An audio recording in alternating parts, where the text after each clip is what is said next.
Стартираме 3, 2, 1 начало. Казахме, че ще ви покажем други клипове, обаче пред нас в локалното, да го нарека, на Цареградско, посока 4 км, някакъв ужас. Цареградско, тия паркирали коли не мога да видиме, но явно задръстването е от Орлов мост до Печатницата, както казах.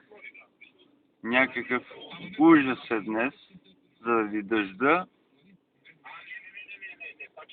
Пак имаше някакви събития подобно на концерт, беше, но как че... Сигурно ще ни отнеме повече от половин един час да преминем.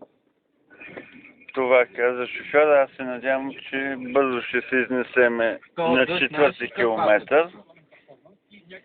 То сигурно и към Арена Армеец ще е същия ужас па натам. Ти знаеш, че заради концерта сигурно на Горен Брегович. Ма той концерта днеска ли? Май да. Ако е днеска, нормално.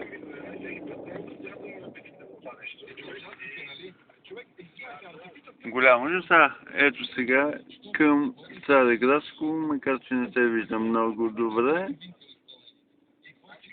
Коли, рейсове, пътуващите от Мадос към центъра, сигурно с 1:30-40 минути закъснение ще има. Защото се изначат много бавно. И с това приключва този клип. Искахме само да ви информираме за ужасното задръстване по Цареградско.